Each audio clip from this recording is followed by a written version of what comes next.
Once we understand the basics of financial statements, we can understand them, read them. We'll now turn our attention to analyzing the data. I've put together a financial analysis template, which will include about 10 ratios that are commonly used in analyzing the financial statements of a business. In fact, there are hundreds of ratios and various calculations that people use to analyze financial statements. However, I've chosen the top 10 that are commonly used, put those into an Excel template, and while it's important that we understand how to arrive at the calculations, we're not necessarily going to spend the time on actually doing the arithmetic. We'll have Excel do that for the most part.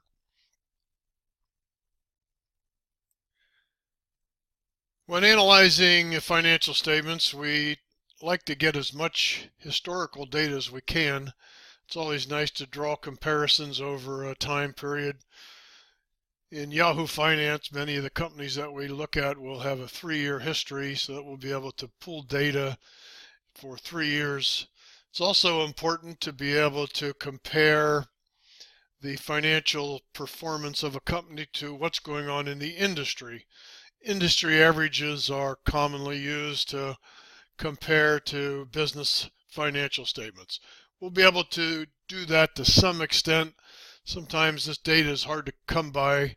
Typically you have to pay for it, but I do have a couple websites that we'll be able to use to dig out data and use it to compare the companies that we're looking at. So in the end, as we complete this module, we'll be able to pull out a statement of virtually any company, and we'll be looking at quite a few of them, and you also pick some of your own to analyze. That will pull the data off of Yahoo Finance, pull the statements off, and we'll begin the financial analysis using the Excel template. And of course, the most important part of this is not so much plugging in the numbers, but figuring out what the numbers mean. So we'll spend some time creating reports using Word, analyzing the financial position of a company.